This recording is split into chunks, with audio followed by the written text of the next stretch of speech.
आज के कार्यक्रम की शुरुआत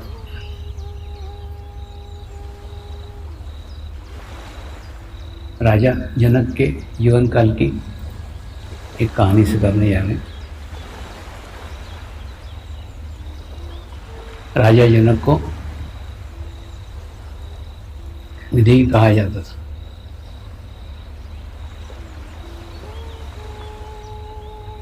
विदेही कहा जाता था इन्हें। उनका सदैव परमात्मा के साथ संपर्क था। सदैव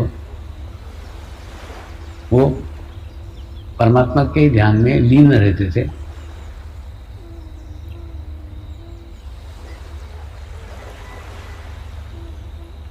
ऐसी उनकी ख्याति थी।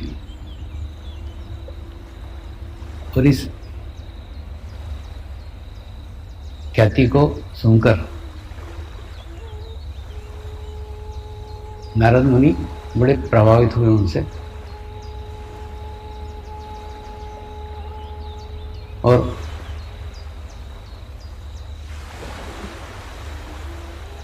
उनका दर्शन करने के लिए वे जाना चाहते थे। तो वे उनके दरबार में गए तो वहाँ उन्होंने देखा राजा जनक सिंहासन के ऊपर बैठे हुए हैं। नृत्यांगना उनके सामने नृत्य कर रही है। वाद्य वृंद बज रहा है।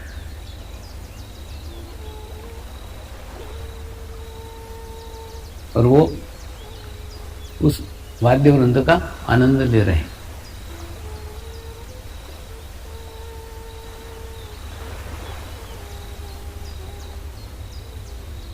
इसको बहुत आश्चर्य हुआ।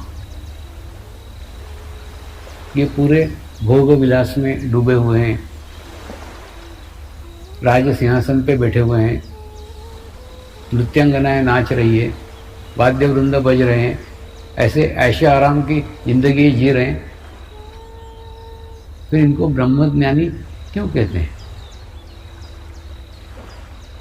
तो उन्होंने राजा जनक को प्रश्न किया, क्या आप इतने भोग विलास में हैं, इसके बावजूद भी आपको ब्रह्मज्ञानी क्यों कहते हैं? तो राजा जनक ने उत्तर दिया, इसका उत्तर मैं आपको कल दूंगा। आप यह एक कटोरी दूध लीजिए और ये कटोरी लेकर के आप दिन भर घूमिए और दिन भर घूमने के बाद अगर इसका दूध नहीं छलका तो मैं आपको बताऊंगा कि मुझे ब्रह्मज्ञानी क्यों कहते हैं। नारद मुनि वो कटोरी और दूध लेकर के दिन भर घूमते रहे, क्योंकि सब जगह घूमना उनकी आदत थी। उस आदत के अनुसार सब जगह घूमते रहे, लेकिन घूमते हुए कहीं पे भी कोई चित्त नहीं था। उनका अटेंशन कहीं पे भी नहीं था। उनका सारा चित्त उस कटोरी के ऊपर था और दूध के ऊपर था, ताकि वो दूध छलकना नहीं चाहिए। और बाद में दूसरे दिन आकर के दरबार में मिले तो राजा जनक ने पूछा, कल आपने क्या क्या देखा? कल आप कहाँ कहाँ घूमे? तो मैं बोले, घूमा तो खूब जगह, लेकिन मैंने कुछ भी नहीं देखा। मैं सब जगह था लेकिन किसी भी जगह नहीं था। मेरा सारा चित्त मेरे इस दूध के कटोरी के ऊपर था। दूध और कटोरी देखता रहा, क्योंकि अगर दूध छलक जाता तो आप नहीं बताते ना कि आपको ब्रह्मज्ञानी क्यों कहते हैं। राजा जनक ने उत्तर दिया, बिल्कुल यही स्थिति मेरी है। तुमको दिख रहा है कि मैं राज सिंहासन पे बैठा हूं, लेकिन मेरा चित्त राज सिंहासन पे नहीं है। तुमको दिख रहा है नृत्यांगना मेरे सामने नाच रही है, लेकिन मेरा चित्त नृत्यांगना में नहीं है, नृत्य में भी नहीं है। तुमको दिख रहा है कि वाद्य वृंद बज रहे हैं, मैं सुन रहा हूं, लेकिन मेरा चित्त उस वाद्य वृंद में भी नहीं है। मेरा चित्त इन सब के बीच में रहते हुए भी सहस्रार पे रहता है, इसलिए मुझे ब्रह्मज्ञानी कहते हैं।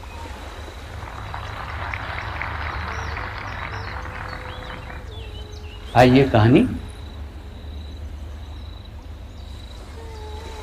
गृहस्थ आश्रम के लोगों के लिए आदर्श है।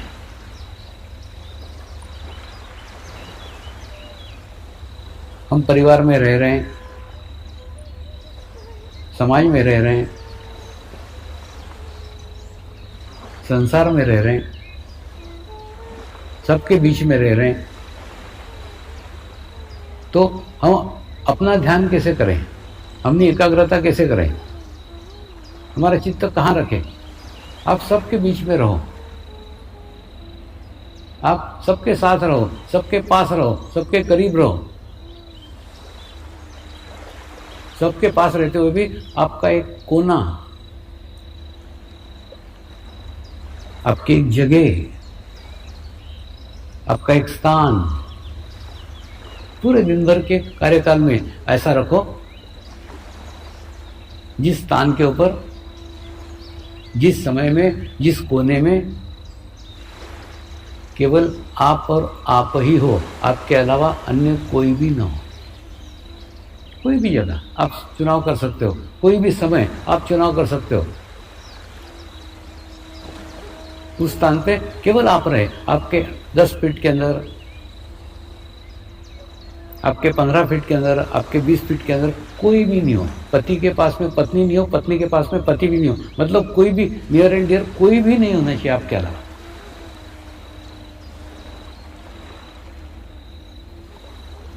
ऐसा ध्यान का अभ्यास करो,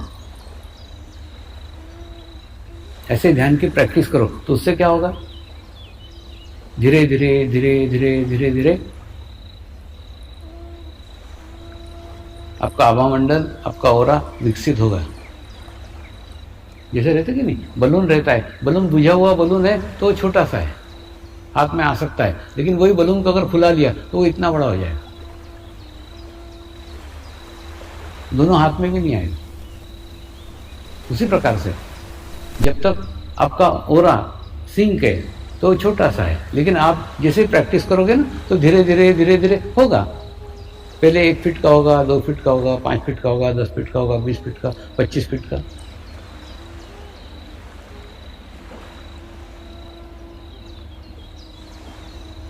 दूसरा, ये मेरा हुआ है, ये मेरा अनुभव है, मैं मेरे सब बातें मैं मेरे अनुभव के आधार पर कह रहा हूँ। पिछले 22 साल से सतत समाज में हूँ, सतत कार्यक्रम ले रहा हूँ, सतत मीटिंगें ले रहा हूँ, सतत लोगों को मिल रहा हूँ, सतत व्यवस्थाएं देख रहा हूँ, सब कुछ कर रहा हूँ, परिवार में भी रह रहा हूँ, सबके साथ रह रहा हूँ, लेकिन किसी में भी नहीं हूँ। क्यों? क्योंकि पूरे दिन भर के कार्यक्रम में एक समय मैं खूब नहीं कह रहा हूँ, केवल आधा घंटा मैंने मेरे जीवन का आधा घंटा ऐसा निकाला है, उस आधे घंटे के अंदर मेरे पास में कोई भी नहीं है।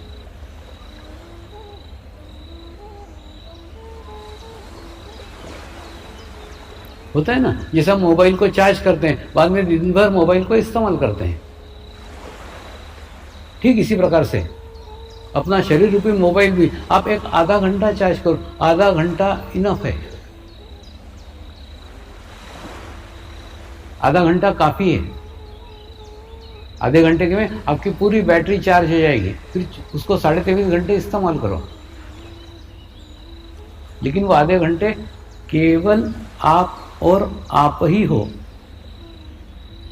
यानी आपके आसपास दूसरा कोई शरीर न हो, एक दूसरा आपके आसपास दूसरा कोई व्यक्ति न हो। शरीर न हो, व्यक्ति न हो से अर्थ तुम्हारे चित्त पे किसी का विचार न हो। मैंने बैठे तो हैं ऐसे एकांत में, लेकिन तुम्हारे मन में खूब लोगों के विचार चल रहे हैं, खूब लोगों पे चित्त जा रहा है, तो सब लोगों को तुम साथ में बैठे हो, ऐसा उसका अर्थ लगता है।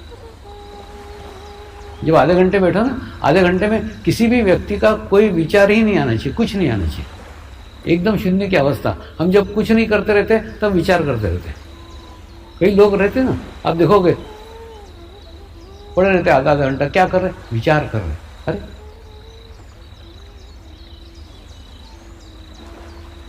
एक प्रामाणिकता के साथ आधा घंटा रहने की प्रैक्टिस करो ना, अभ्यास करो। ये सतत अभ्यास से होता है, अभ्यास से होते होते होते होगा। और अभी तो ओरा के रिपोर्ट आने के कारण मैं आपको पूर्णतः समझा सकता हूं प्रमाण के साथ कि ऐसा आभामंडल विकसित होता है। पहले का ऐसा था, बाद में ऐसा हुआ, अभी का ऐसा है।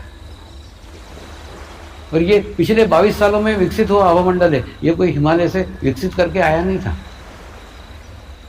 पहले का कैसा था, बाद का कैसा है, बाद तीन स्टेप में ये विकसित हुआ है।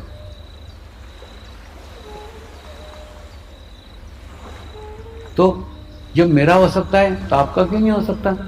आपका भी हो सकता है। सिर्फ उसके लिए सतत साधना की आवश्यकता है, सतत अभ्यास की आवश्यकता है। नियमित खूब करने का जरूरत नहीं है। एक डॉक्टर ने मेरे को प्रश्न किया, स्वामी जी रविवार को छुट्टी रहती है ना, मैं 8-8 घंटे ध्यान करता हूँ और बाकी 7 दिन मेरा नहीं होता, तो मेरी स्थिति एकदम अच्छी हो जाएगी क्या? मैंने क्या रात भर घुसेड़ के रख मोबाइल के चार्ज को, तो वो ज़्यादा चार्ज हो जाएगा क्या? मोबाइल को चार्ज करने के लिए आधा घंटा काफ़ी है। वैसे शरीर को बैलेंस करने के लिए, शरीर को संतुलित करने के लिए आधा घंटा इनफ है। अधिक चार्ज करने की आवश्यकता नहीं है, नियमित चार्ज करने की आवश्यकता है। तो परिवार में रहो, समाज में रहो, रिश्तेदारों में रहो, सबके अंदर रहो, लेकिन किसी में भी मत रहो। और जो गलती मैंने की वो गलती तुम मत करना। मैंने गलती ये की, मैं हर दफे ध्यान की बात करता था, मेडिटेशन की बात करता था, तो रिश्तेदार मेरे से 2 फुट दूर ही भागते थे। एक आधे शादी के कार्यक्रम में गए ना, तो मैं जिस कोने में बैठा हूँ उस कोने में आसपास भी कोई रिश्तेदार फटकता नहीं था कि जाके बेकार बोर करेगा, ध्यान की बातें करेगा। इसलिए आप सबके साथ रहो, जैसे रिश्तेदार आपके हैं, जैसे आपके मित्र हैं, उनके साथ वैसे रहो ना। पहले उनके साथ में रहो, उनके पास में रहो, फिर धीरे धीरे धीरे धीरे तुम्हारे अंदर का चेंज, तुम्हारे अंदर का बदलाव उनके नजर में आएगा ना। तुम्हारे पहले उनके नजर में आएगा, वही जानेंगे। रहता है ना, जैसे हम देखते हैं कीचड़ के अंदर कमल खिला हुआ रहता है, यानी कीचड़ के अंदर एक डंडी कमल की घुसी हुई रहती है, यानी कीचड़ के संपर्क में रहता है, लेकिन कीचड़ का एक भी दाग कमल के ऊपर नहीं रहता। कमल एकदम सुंदर अपना आभामंडल लेके रहता है, अच्छा सुवास लेकर के रहता है, अच्छा विकसित रहता है, दिखने को भी सुंदर दिखता है। रहता कहाँ है? कीचड़ में। तो कमल कहाँ खिला है उसको कोई महत्व नहीं है। महत्व है कमल ने अपना अस्तित्व कीचड़ से अलग बना करके सदैव रखा हुआ है, और कीचड़ का एक भी दाग उसके ऊपर आया हुआ नहीं है।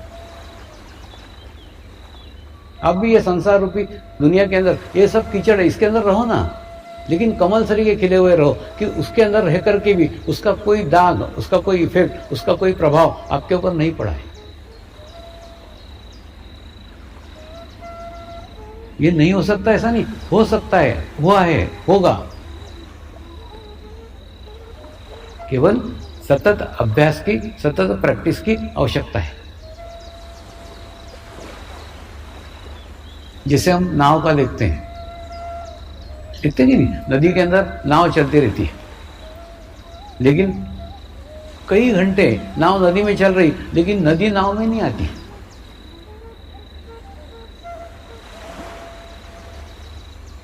तो ये भवसागर रूपी नदी के अंदर आपके शरीर रूपी नाव को चलने दो।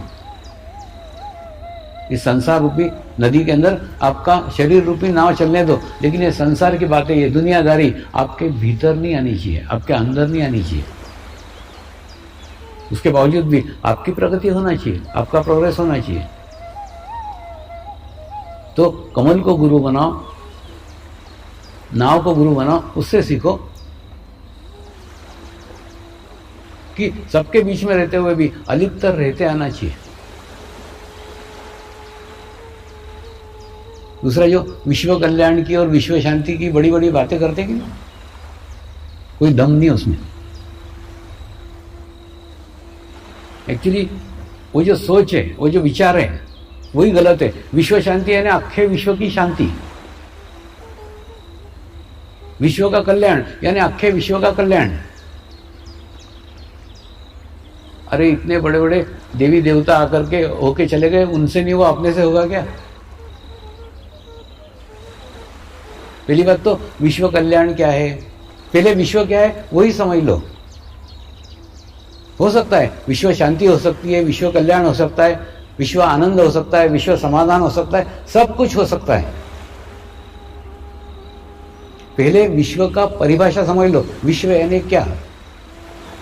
विश्व यानी ये दुनिया नहीं, विश्व यानी ये विश्व नहीं, विश्व यानी मेरा अपना निजी विश्व।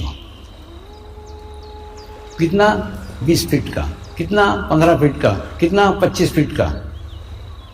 अब आपका निजी विश्व बनाओ ना। आपके निजी विश्व पे आपका अधिकार है। अब आपका निजी विश्व 20 फीट का बना सकते हो, 25 फीट का बना सकते हो, 30 फीट का बना सकते हो। एक सुंदर विश्व, एक कल्याणकारी विश्व, एक शांति विश्व, एक सुरक्षित विश्व। ऐसा विश्व लेके तुम दुनिया के कोई भी कोने में चले जाओ, आपका विश्व वैसा ही रहेगा, कल्याणकारी, शांतिमय, सुरक्षित, प्रेममय। कोई फर्क नहीं पड़ता दुनिया में क्या हो रहा है, तुम तुम्हारा विश्व बनाओ। हाँ, वो विश्व अगर समझ लोगे, वो विश्व बना सकते हो आप। अब आपके जीवन काल में आप आपका विश्व बना सकते हो, अपना विश्व बना सकते हो, और वो विश्व लेके दुनिया के कोई भी कोने में चले जाओ, आपकी दुनिया वैसे रहेगी, वैसे अच्छी रहेगी, वैसी शांति में रहेगी, वैसी बढ़िया रहेगी।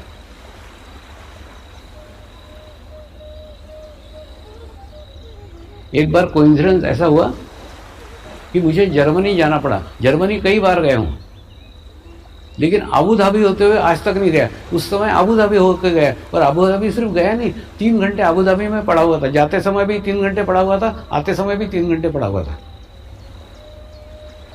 तो मैंने बच्चों को समझाया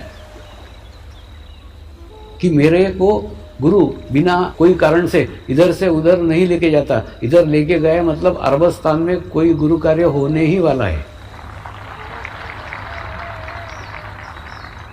और ठीक उसके साल भर बाद अरबस्तान का दौरा हुआ, तो एक साधक ने मुझे भय व्यक्त किया, स्वामी जी तुम तो अरबों के बीच में जाकर के बैठे हो, ये तो शेर के मुंह में हाथ डाल के दांत गिनने सरीका है, तुमको वहां डर नहीं लगता क्या? तो कुछ नहीं, वहां मजलिस थी, सब शेख लोग ध्यान कर रहे थे, सब शेख लोग मेडिटेशन कर रहे थे। उसका फोटो मैंने उसको भेजा, देख मेरे पास की दुनिया वैसी है जैसी भारत में रहती। ये दुनिया मेरी है, ये विश्व मेरा है, ये विश्व लेके मैं दुनिया के कोई भी कोने में जाऊंगा, मेरा विश्व ऐसा ही रहेगा, शांतिमय रहेगा। सब लोग भारत में भी ध्यान सीख रहे हैं, यहाँ पे भी ध्यान सीख रहे हैं, वहाँ पे भी शेखों ने मेडिटेशन किया, ध्यान किया, अच्छे से स्वागत किया।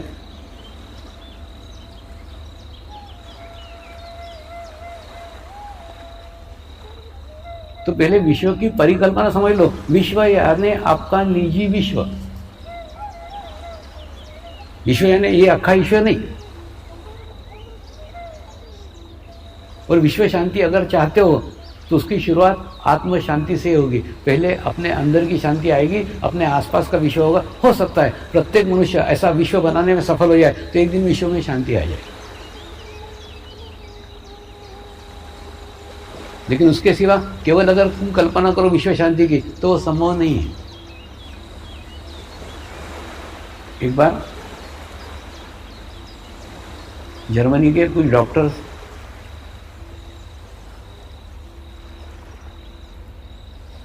मुझे मिलने को आए, बोले स्वामी जी हम विश्व कल्याण करना चाहते हैं, विश्व शांति करना चाहते हैं। ऐसे लोग जब बड़े बड़े बातें करते हैं ना, तो सबसे पहले मैं उनका लीवर चेक करता हूँ। उनका लीवर गर्म था। मैंने उनको पूछा तुमको खुद को शांति है क्या? तो हमको नहीं शांति, लेकिन हम विश्व शांति करना चाहते हैं। लेकिन जब तुमको खुद को ही शांति नहीं है, तुम विश्व शांति क्या करोगे? विश्व शांति करना है तो पहले अपनी आत्म शांति करो ना, खुद को समाधान को प्राप्त करो, खुद को शांति को प्राप्त करो। तो जब तक तुम्हारे भीतर शांति नहीं है, तुम्हारे अंदर समाधान नहीं है, तुम विश्व शांति कैसे संभव है? हो ही नहीं सकती।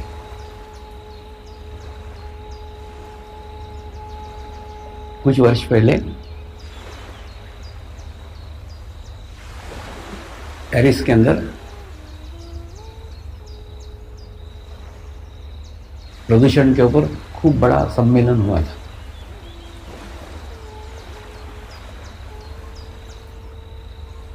उस सम्मेलन में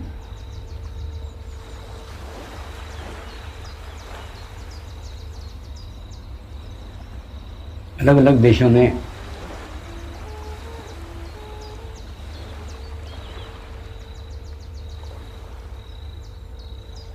अपनी अलग अलग विषयों पे चिंता जाहिर की थी। किसी ने पानी के प्रदूषण के ऊपर बातचीत की थी, किसी ने फैक्ट्रियों से निकलने वाले धुएं के ऊपर बात की थी। यानी विश्व के विभिन्न प्रदूषणों के ऊपर चर्चाएं हुई थी और विश्व में प्रदूषण बढ़ रहा है इसके ऊपर चिंता व्यक्त की गई थी।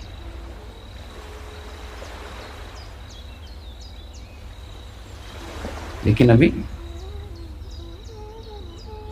उनकी संवेदनशीलता थोड़ी कम है। मैं एक और अलग प्रदूषण की बात कर रहा हूं, जो प्रदूषण सबसे बड़ा है, सबसे घातक है, सबसे भयानक है और उस प्रदूषण में पूरा विश्व आ गया है। और वो प्रदूषण दिखता नहीं है लेकिन है, महसूस होता है। वह है वैचारिक प्रदूषण। और जितने विकसित राष्ट्र हैं, जितने बड़े बड़े शहर हैं, जितने भीड़ भाड़ वाले स्थान हैं, उन सब जगह ये वैचारिक प्रदूषण बिल्कुल महसूस होता है। और आज कम्युनिकेशन के साधनों के कारण, प्रसार माध्यमों के कारण यह वैचारिक प्रदूषण खूब तेजी के साथ बह रहा है, खूब तेजी के साथ। आप देखो ना, एखादी घटना घट गई, उस घटना का प्रभाव पूरे विश्व भर में ऐसा हो जाएगा, ऐसा फैल जाएगा, जैसे प्रत्येक आदमी को लगेगा कि उसका कुछ तो हो रहा है, उसके साथ ही कुछ हो रहा है, जबकि उसका उसके साथ कुछ भी संबंध नहीं रहता। उदाहरण के लिए वो अमेरिका में घटना हुई थी,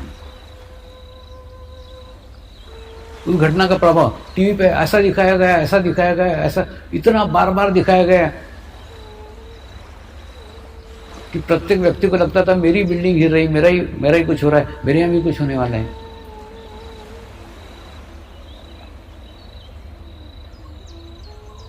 तो ये वैचारिक प्रदूषण खूब तेजी के साथ फैल रहा है। यही कारण है कि मुंबई से, पुणे से लोग शनिवार रविवार को कहीं बाहर भाग जाते। बड़े शहरों में है ना, सब बड़े शहरों के लोग वीकेंड के लिए बाहर चले जाएंगे, कहीं तो भी दूर चले जाएंगे।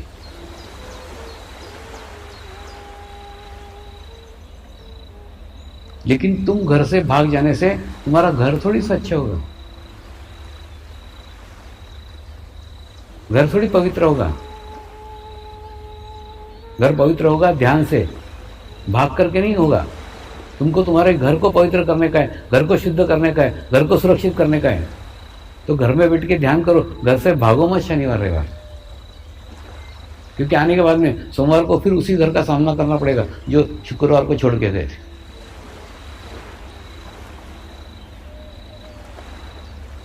वैचारिक प्रदूषण की समस्या खूब बड़ी है। और दूसरा, उसके कारण खूब प्रकार के तनाव, खूब प्रकार के भय विश्व भर में फैल गए। आज माँ बाप को एक ही चिंता रहती है, एक ही परेशानी रहती है कि मेरा बच्चा कैसे विकसित होगा, मेरे बच्चे कैसे विकसित होंगे। बच्चों की सुरक्षा की चिंता रहती है, मेरा बच्चा बिगड़ न जाए।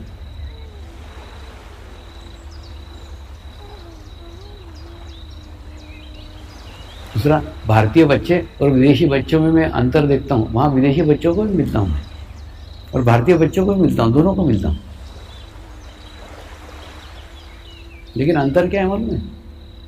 भारतीय बच्चों को बिल्कुल छोटे 5 साल का बच्चा होगा, वो अपने नाना नानी के साथ बैठेगा, अपने दादा दादी के साथ बैठेगा। वो नाना नानी दादा दादी उसको बचपन से सिखाते हैं, बेटा ये गलत कार्य है, ये पाप है, ये मत करना। बेटा ये पुण्य का कार्य है, ये करना। पाप और पुण्य, पाप और पुण्य, पाप और पुण्य, बिल्कुल बचपन से उनको बिल्कुल घुट्टी पिलाई जाती है, कौन सा कर्म पाप है और कौन सा कर्म पुण्य है। तो ये घुट्टी पिलाने से, पाप कर्म करने से रोक पाते हो क्या? नहीं। तू पाप और पुण्य का नॉलेज देते हो, ज्ञान देते हो उनको, ये पाप है और ये पुण्य है। लेकिन ऐसी कोई व्यवस्था भी दो ना कि उसके हाथ से पाप कर्म घटित ही नहीं हो। मेरे को नाना नानी से एक रिक्वेस्ट है, या तो पाप और पुण्य की बातें ही मत करो, और बातें करो तो एक ऐसी व्यवस्था दो कि उसके हाथ से पाप और कर्म घटित ही नहीं हो। और आपके पास व्यवस्था नहीं है तो आप उसको समर्पण ध्यान सिखाओ, मैं गारंटी के साथ देता हूँ उसके हाथ से पाप घटित होगा ही नहीं।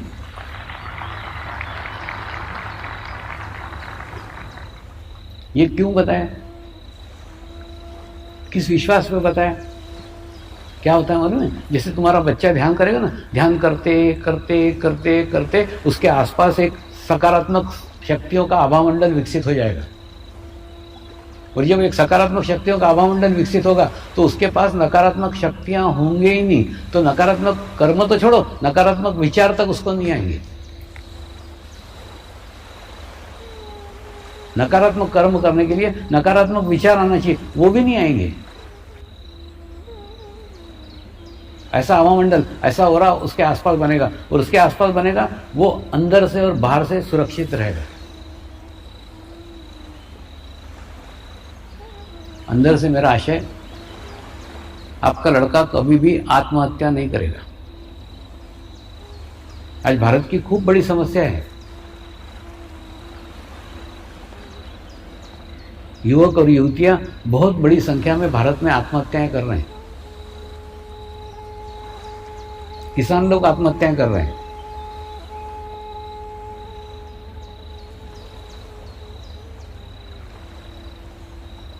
जो व्यक्ति आत्महत्या करता है ना, वो पहले अपने को सारे दुनिया से तोड़ लेता है, समाज से तोड़ लेता है, परिवार से तोड़ लेता है, अपना अस्तित्व छोटा छोटा छोटा छोटा छोटा करता है और बाद में उसको नष्ट कर देता है, आत्महत्या कर लेता है।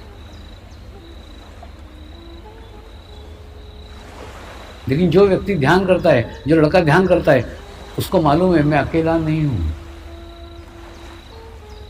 मेरे साथ लाखों लोगों की सामूहिकता है, मेरे साथ लाखों लोगों की कलेक्टिविटी है। तो लाखों लोगों के साथ मरना खूब कठिन है। ये इस विश्वास के साथ कह रहा हूं। आज लाखों साधक है, आज 22 साल से प्रचार कर रहा हूं, आज तक एक भी साधक ने आत्महत्या नहीं की।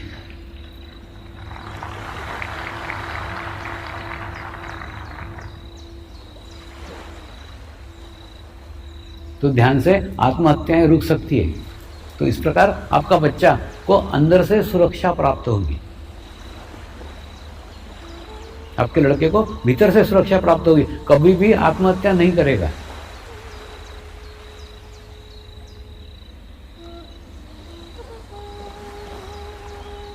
होता है ना, कई बार कई मजनू मेरे पास में आते हैं, स्वामी जी वो उसने मेरा प्रेम भंग हो गया, मैं आत्महत्या कर रहा हूँ। मैंने कहा तू तेरे बाप के नाम से मर, तेरे माँ के नाम से मर, जिसने तेरे को पैदा किया। वो लड़की ने थोड़ी तेरे को पैदा किया, तेरे को लाने वाला एक है तो जाने वाला दूसरा कैसे होगा? तेरे माँ के नाम पे मर, तेरे बाप के नाम पे मर, उन्होंने तेरे को पैदा किया। तेरे को लाने वाले वो, उनके नाम पे तू मर सकता है। वो लड़की तेरे को लेके आई क्या? नहीं। फिर उस लड़की के नाम पे क्यों तू मर रहा है? ऐसा का ऐसा ध्यान में भी है। कई लोग, आचार्य ने ऐसा बोल दिया, ध्यान छोड़ दिया, प्रमुख आचार्य ने ऐसा बोल दिया, ध्यान छोड़ दिया, उसने मेरे को प्रसाद नहीं दिया, ध्यान छोड़ दिया। अरे तू क्या प्रसाद के लिए आया था? कह रहे मेरे को इसका कुछ दुख नहीं लगता, ये इन्हीं के कर्म, इन्हीं की निगेटिविटी है। इनके आड़े प्रसाद बन करके आ जाती है, इनके आड़े आचार्य बन के आ जाती है, इनके आगे प्रमुख आचार्य बन करके आ जाती है। जब तेरे को ध्यान में लाने वाला स्वामी है तो जाने वाला भी स्वामी होना चाहिए। जब वो हका लेकर तब जाएगा। आज तक मैंने किसी को भगाया नहीं, सच्ची बता रहा हूं। तुम्हारे सर के सामने पत्थर ही क्यों आता है सर फोड़ने को? क्यों? क्योंकि तुम्हारे कर्म आड़े आते हैं। होता है, जिस चक्र पे ब्लॉक होगा ना, वो महाशिविर के अंदर भी उस दिन उस व्यक्ति को तकलीफ होगी, परेशानी होगी, आने में कठिनाई होगी।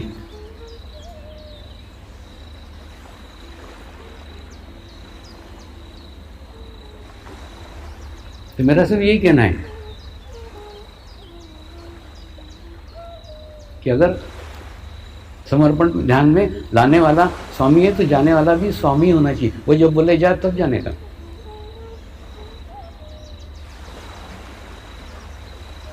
अब बताओ ना, लाने वाला एक है, जाने वाला दूसरा कैसे हो सकता है? इतनी छोटी छोटी बातें जिसको बताते हुए भी शर्म आती है, इतनी छोटी छोटी घटनाओं से वो लोग छोड़ के चले जाते हैं।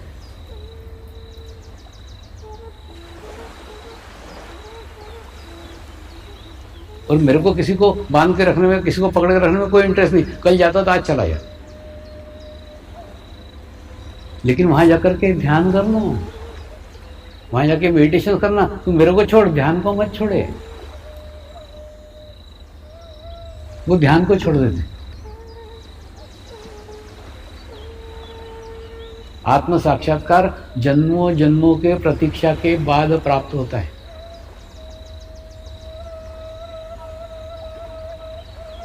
आसान मिला है इसलिए आसान मत समझो, कुछ आसान नहीं है।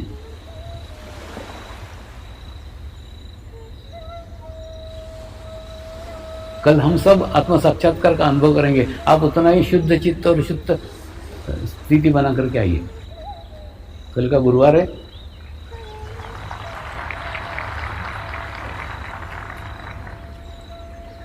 शरीर से आत्मा बनने को 3 दिन लगते हैं। ये 3 दिन की साधना आज अपनी समाप्त हो रही है। कल आप शरीर से आत्मा बनेंगे।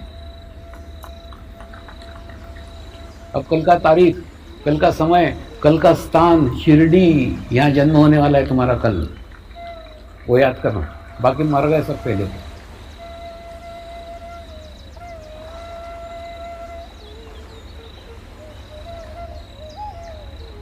नई जन्म कुंडली बना लेना कल।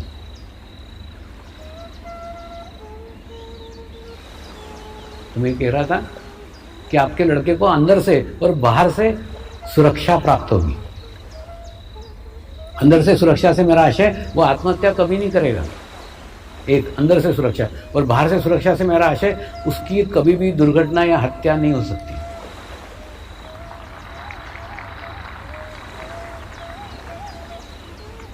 एक बार रामकृष्ण मिशन में मैं कार्यक्रम लेने के लिए गया, 8 दिन का शिविर लिया। शिविर के पश्चात डॉक्टर लोगों का शिविर था। डॉक्टरों ने प्रश्न किया, स्वामी जी आप अलग अलग देशों में जाते हो, अलग अलग जगह का खाना खाते हो, अलग जगह का पानी पीते हो, आपको डायरिया नहीं होता? आपको डिसेंट्री नहीं होती? मैंने उनको बोला डायरिया डिसेंट्री तो बहुत दूर की बात करो, मेरे कार का कभी एक्सीडेंट भी नहीं होता। तो उनको खूब आश्चर्य लगा, एक ही ड्राइवर और एक ही कार है। मैं बोला नहीं, हर स्थान पे ड्राइवर चेंज होता है, हर स्थान पे कार चेंज होती है। तो उन्होंने अपने ही मठाधीश को पूछा कि ये स्वामी जी इतने आत्मविश्वास के साथ ये बात कैसे कह सकते हैं? तो मठाधीश ने उत्तर दिया, जो आदमी ध्यान करता है, जो आदमी मेडिटेशन करता है, उसके आसपास एक भव्य आभामंडल निर्माण हो जाता है। उस आभामंडल में कोई भी दुर्घटना हो नहीं सकती, कोई भी हत्या नहीं हो सकती। पर ऐसा मेरा नहीं है, ऐसा साधकों का भी निर्माण हुआ है और साधकों को भी अनेक अनुभव आए हैं। ये जैन साधुओं को मेडिटेशन सिखाने के पीछे का ये उद्देश्य था। इस रोड एक्सीडेंट के अंदर इनकी मृत्यु होती है। कई बार आपने देखा होगा पेपर में, ये मुनि की मृत्यु हो गई, वो साध्वी की मृत्यु हो गई। उनका शिविर लेकर उनको यही समझाया, आप ध्यान करके मेडिटेशन करके एक ऐसा आभामंडल बनाओ कि वो आभामंडल लेके आप कहीं भी जाओ, दुनिया के कोई भी जगह जाओ, आपकी कभी दुर्घटना नहीं हो सकता, कभी आपका एक्सीडेंट नहीं हो सकता। और ये रक्षक वर्ष में रक्षकों को इसीलिए सिखा रहा हूं। इनको बहुत जगह जगह संकटों का सामना करना पड़ता है, वो फिर सीमा का एरिया हो, नक्सलवाद हो या कहीं भी हो। ये किसी भी स्थान पे जाएंगे, किसी भी जगह जाएंगे, पूर्ण सुरक्षित रहेंगे। इनकी सुरक्षा ये खुद करेंगे, कोई सुरक्षित इनको नहीं करेगा, अपनी सुरक्षा खुद करेंगे। हुआ है ना। यूके के अंदर कुछ साधक अफगानिस्तान में सेना में भर्ती होकर गए थे, उनके बड़े सुंदर सुंदर अनुभव है। वो बोलते कि कॉफ़ी पीने के लिए झुका, चाय पीने के लिए कुछ तो बहाने झुका और गोली कान के पास से निकल गई। गोली लगी नहीं, सुरक्षित रहा। क्यों?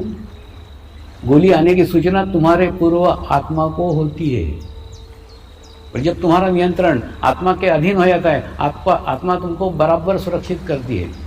कई बार हुआ ना, ये मुंबई के बॉम्ब एक्सीडेंट हुए ना, उसके अंदर भी कई साधकों का अनुभव है। किसी भी बहाने से रुक गए लेकिन उस स्थान तक नहीं पहुंच पाए, इस स्थान पर दुर्घटना घटी।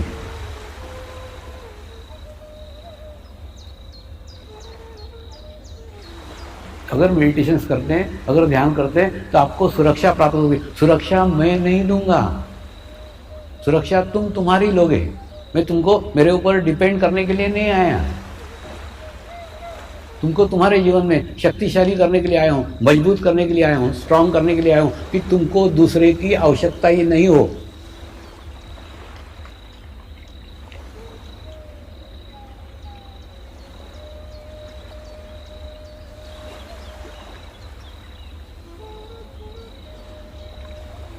गत वर्ष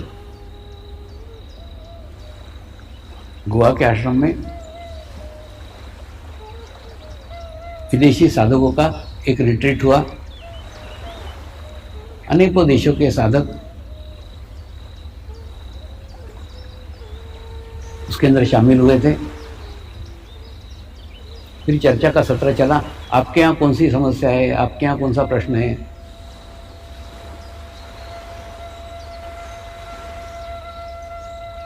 आपको आश्चर्य होगा, कनाडा से लेकर जापान तक एक ही समस्या, एक ही प्रॉब्लम, प्रत्येक मनुष्य अपने आप को असुरक्षित महसूस कर रहा है।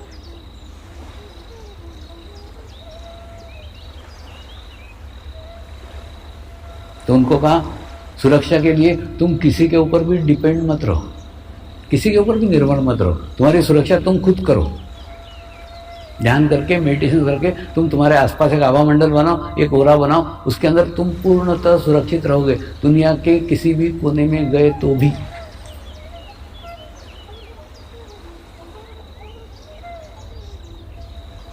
दूसरा एक ध्यान रखो, अंधेरे के अंदर छाया साथ छोड़ जाती है, ओरा अंधेरे में भी तुम्हारे साथ रहता है, कभी नहीं छोड़ता।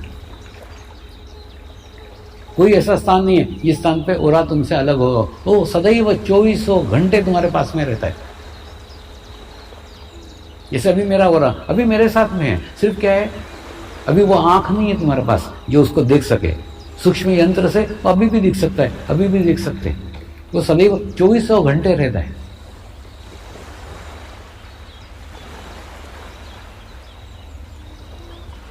यानी 2400 घंटे आप कहीं पे भी हो, सुरक्षित हो। तो अगर ध्यान करते हो, मेडिटेशन करते हो,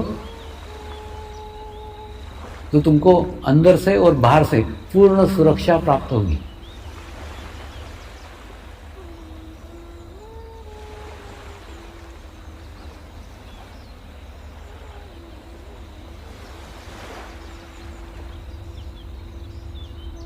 शिव बाबा के मिलने के बाद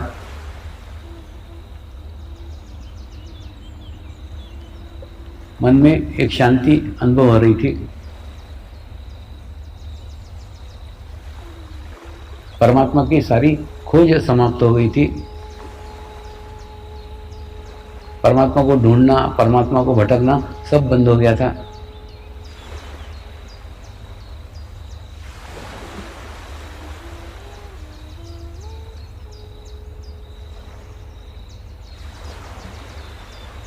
उसके कुछ दिनों बाद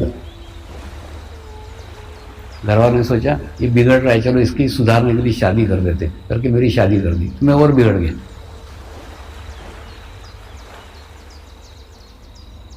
पत्नी को कहा मेरे को हिमालय जाने की इच्छा हुई। पत्नी फिर ऐसे नहीं बोली हिमालय जाना तो शादी का है, बोली नहीं, आत्मा जो कहता है ना वो अपने को गाइड करता है, तुम्हारी जाने की इच्छा हो रही जाओ।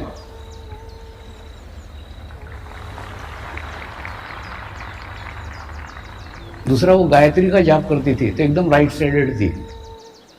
वो बोलती जिंदगी में मैंने किसी का बुरा नहीं किया, मेरा बुरा कुछ हो नहीं सकता।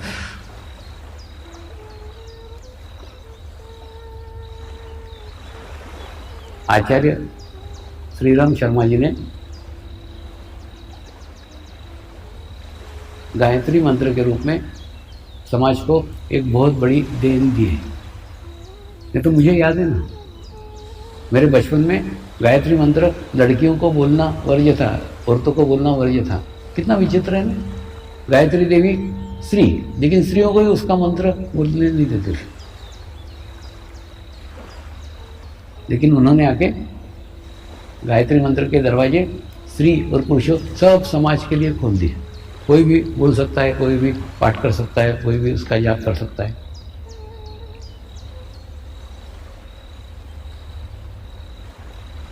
गायत्री मंत्र पे से याद आया, गायत्री का स्थान ना राइट साइड में, सूर्य नाड़ी में। देखो ये हमारी लेफ्ट साइड है, इधर चंद्र नाड़ी है, ये हमारी सूर्य नाड़ी है और ये मध्य नाड़ी है। तो पहले बच्चे का उपनयन संस्कार होता था और उपनयन संस्कार होने के बाद में फिर उसको गायत्री मंत्र देते थे ताकि गायत्री मंत्र यहाँ से बोला जाए। मैंने बिल्ली मोरा के गायत्री शक्तिपीठ में जब ध्यान का कार्यक्रम किया था ना, तो उनको पहले ध्यान करवाया, ध्यान करा के फिर जागृति करके उनको बोला सहस्त्रार से बोलो, तो गायत्री मंत्र की वाइब्रेशन पूरे शरीर के अंदर जाते। और ऐसे गायत्री मंत्र करोगे तो क्या होगा, गायत्री मंत्र का राइट साइड में तुम्हारी राइट साइड पावरफुल हो जाएगी और लेफ्ट साइड डाउन होगी।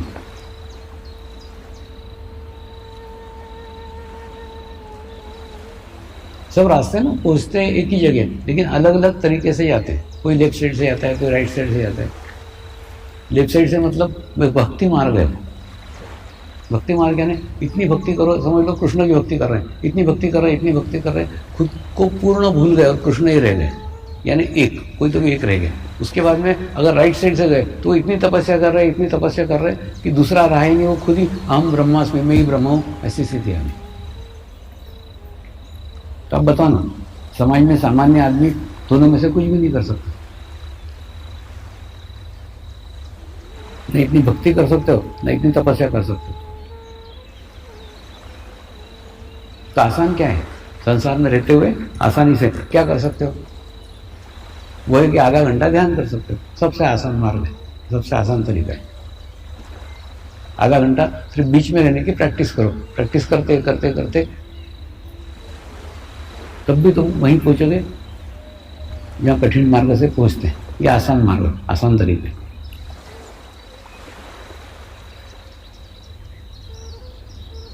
आज मैं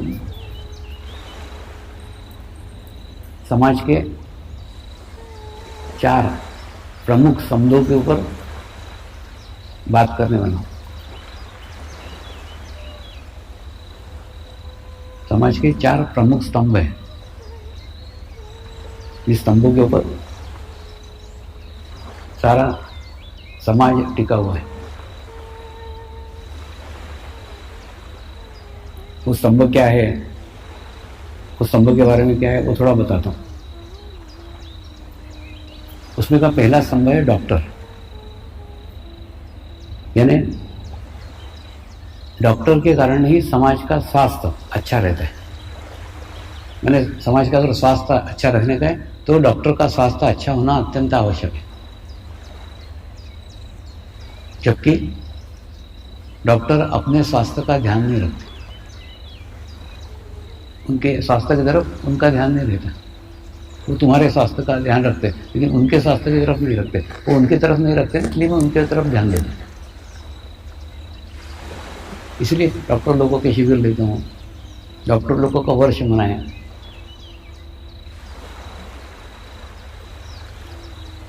खूब आश्चर्यकारक रिपोर्ट्स है, खूब विचित्र रिपोर्ट्स है जो आपको सच भी नहीं लगेगी। अहमदाबाद के मेडिकल एसोसिएशन ने रिपोर्ट निकाली है, कोई भी डॉक्टर आज का 60 साल पार नहीं कर पा रहा है, सीनियर सिटीजन नहीं हो रहा है। क्यों नहीं सीनियर सिटीजन हो रहा है? उसके पहले उसकी मृत्यु हो गई थी। 60 साल 60 ईयर पूर्ण नहीं कर पा रहे और पेशेंट है 85 नॉट आउट है। नमस्कार।